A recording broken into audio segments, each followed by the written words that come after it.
अस्सलाम वालेकुम। अब कोई माने या ना माने, अप्रैल 2022 से लेकर अब तक पाकिस्तान में खबर का महवर इमरान खान है और खबर यह है कि इमरान खान की हुकूमत गिराई गई है।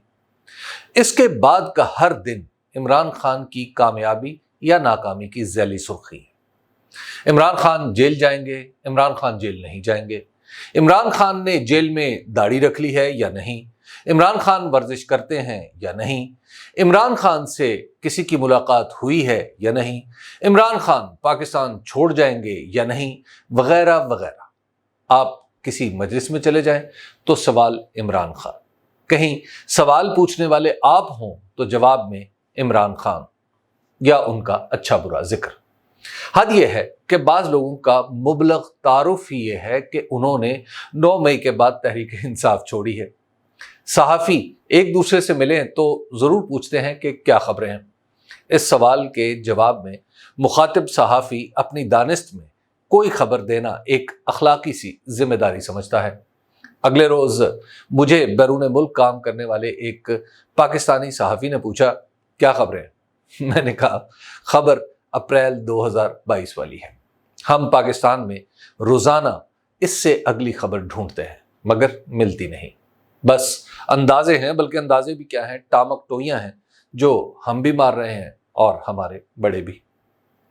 इस वक्त इमरान खान इसलिए खबरों का मौजू नहीं कि वो क्रिकेट अच्छी खेलते थे या उन्होंने शौकत खानम हस्पताल बनाया है।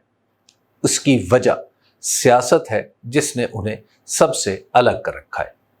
उन्होंने जिस अंदाज में पिछले 1.5 बरस में सियासत की है, इसने उन्हें जहां कुछ लोगों की नज़र में काबिले नफरत बना दिया है, वहीं वो बेशुमार लोगों की पसंदीदगी भी समेट रहे हैं। इस पसंदीदगी में किसी हद तक हमदर्दी का पहलू भी मौजूद है। इस हमदर्दी की बुनियादी वजह यह है कि इमरान खान ने पहले से मौजूद और लिखे हुए उसूलों के मुताबिक खेलना शुरू किया तो हर उस कदम पर खेल के कायदे बदल डाले गए जहां वो जीतने वाले थे। उन्होंने अदम एतमाद के बाद इलेक्शन का तकाजा किया तो वही लोग रुकावट बन गए जो उनके दौरे हुकूमत में हर रोज नए इंतखाबात का मुतालबा करते थे। वही पीडीएम जो उनके दौरे हुकूमत में ज़िमनी इलेक्शन जीत कर नए इलेक्शन का नारा लगाती थी, इमरान के ज़िमनी इलेक्शन जीतने पर हिसाब जोड़ जोड़ कर बताने लगी कि ये तो एक हल्के का इलेक्शन है। उन्होंने इलेक्शन जीत कर रिकॉर्ड बना दिया तो सारे इलेक्शन ही रुक गए। उन्होंने जलसे और लॉन्ग मार्च करने शुरू किए तो वही लोग जो उनके खिलाफ 3.5 साल जलसे जुलूस निकालते रहे, उनको रोकने के लिए तशद्दुद पर उतराए। हत्ता कि एक सियासी सरगर्मी में इमरान खान पर कातलाना हमला तक हो गया। उन्होंने नए इलेक्शन के लिए दस्तूर में लिखे हुए उसूल की बुनियाद पर पंजाब और खैबर पख्तूनख्वा की असम्बलियां तोड़ दी तो दस्तूर की इस शिक को पीडीएम के ज़ेरे नगी आई पार्लियामेंट ने मानने से इनकार कर दिया। बात अदालत तक पहुंची तो साबिक चीफ जस्टिस उमर अता बंदयाल के खिलाफ हुजूम इकट्ठा कर लिया गया। हद यह है कि अदालत में बैठे आली मकाम मुंसिफों को ऐसे ऐसे नादिर ख्याल सूझे कि दस्तूर को मानने वाले भी सर पीट लें। एक मुंसिफ का बस नहीं चला तो किसी दूसरे बेंच में बैठकर इलेक्शन की समाअत करने वाले बेंच को समाअत रोकने का हुक्मनामा जारी कर डाला। हमारा शिकस्ता दस्तूर आज भी सुप्रीम कोर्ट के दरवाजे पर पड़ा है मगर उसकी कोई दस्तक सुप्रीम कोर्ट के मकीनों तक नहीं पहुंची। इसी तरह 1 साल होने को आया, इलेक्शन कमीशन अभी तक ये तय नहीं कर पाया कि दस्तूर में लिखे 90 दिन कहां से शुरू होने हैं। कौमी असम्बली का वक्त तमाम हुआ तो हल्का बंदियों की सूझी। अब हल्का बंदियां हुई हैं तो शायद मौसम की सख्ती इलेक्शन के रास्ते में नया उज़्र बन जाए। जब इतना कुछ इसलिए उलट पुलट दिया जाए कि इसका फायदा इमरान खान को होगा तो जाहिर है लोग दीवाने नहीं कि ये सब समझ ना सके। हुकूमत से निकाले जाने के बाद इमरान खान पर इब्तला आई तो उनके माली मामलात खंगाले गए। जब कुछ ना मिला तो दहशतगर्दी के पर्चे कटना शुरू हुए। तसव्वुर कीजिए कि दहशतगर्दी के पर्चों का मुबलग जवाज ये है कि मुल्जिम दस्तूर के मुताबिक इलेक्शन मांगता है, जमहूरी तौर पर एहतजाज करता है, इसलिए दहशतगर्द है। साइफर के मुकदमे पर तो कोई क्या बात करे कि बस एक پھیکا سا لطیفہ ہے، یعنی جس شخص نے دستور کے مطابق کسی دستاویز پر حتمی فیصلہ دینا تھا کہ یہ خفیہ ہے یا نہیں، وہی اس قانون کا ملزم بنا دیا گیا ہے۔ حد یہ ہے کہ عمران خان کے لیے میڈیا کی آزادی کے معنی بھی بدل گئے ہیں۔ آج کل آزادی اظہار کسی حق کے طور پر میسر نہیں، بلکہ عنایت کی ایک مثال ہے۔ میڈیا مکمل آزاد ہے، بشرطے کہ تنقید و دشنام کا ہدف عمران خان ہو اور مدح و توصیف جناب نواز شریف کے حصے میں آئے۔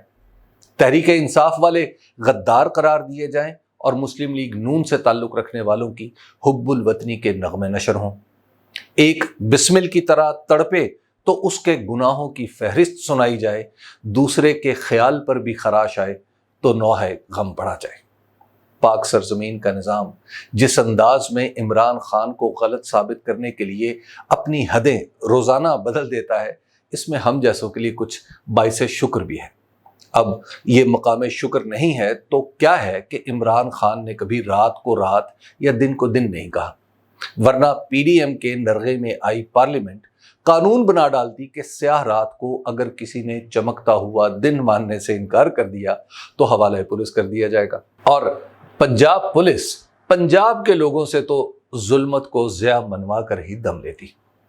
عمران خان اور تحریک انصاف کی وجہ سے ہمارے معاشرے اور نظم ریاست میں جتنے تضادات رونما ہوئے ہیں، یہ بتانے کے لیے کافی ہیں کہ اب انہیں ایک حد فاصل کی حیثیت حاصل ہو گئی ہے۔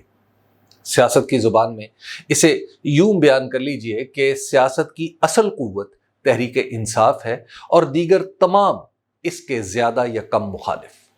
باقی سب ایک دوسرے سے مقابلہ نہیں کر رہے، بلکہ سب مل کر صرف تحریک انصاف کو دبوچنا چاہتے ہیں۔ یہ وہ صورت ہے جو مجھے خود عمران خان نے اسی سال جنوری میں بتائی تھی۔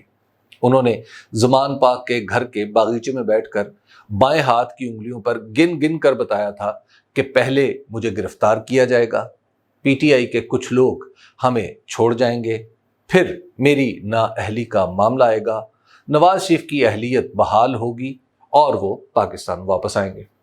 5 نکات بتاتے ہوئے ان کے بائیں ہاتھ کی انگلیاں گنی جا چکی تھیں۔ میں سمجھا کہ بات ختم ہو گئی ہے۔ میں نے کچھ کہنے کی کوشش کی تو انہوں نے دائیں ہاتھ کا انگوٹھا اٹھایا۔ میں خاموشی کا اشارہ سمجھا۔ پھر چھٹا نکتہ اپنے دائیں ہاتھ کے انگوٹھے کو گن کر بتایا کہ پھر بھی الیکشن تحریک انصاف جیتے گی۔ جنوری میں آج کے حالات کا اندازہ لگانا بالکل ممکن نہیں تھا، اس لیے میں اس وقت یہ سمجھا تھا کہ شاید عمران خان ایک سیاستدان کی طرح امید پرست ہیں، اصل میں ہونا ہوانا کچھ نہیں۔ اس کے بعد حالات یوں بدلے کہ انہوں نے جو کچھ کہا تھا اس کے 5 نکتے تو پورے ہوتے دکھائی دے رہے ہیں۔ اگر مستقبل قریب میں مجھے کچھ ہمت ہوئی تو میں چھٹے نکتے پر مزید کچھ عرض کروں گا۔ فی الحال تھوڑے کہے کو کافی سمجھیے۔ موجودہ سیاسی حالات کو دیکھیں تو ایسا لگتا ہے کہ عمران خان نے جو فیصلہ بھی کرنا تھا وہ اپریل 2022 میں ہی کر چکے تھے۔ اس کے بعد انہیں زیادہ سوچنے کی ضرورت نہیں پڑی۔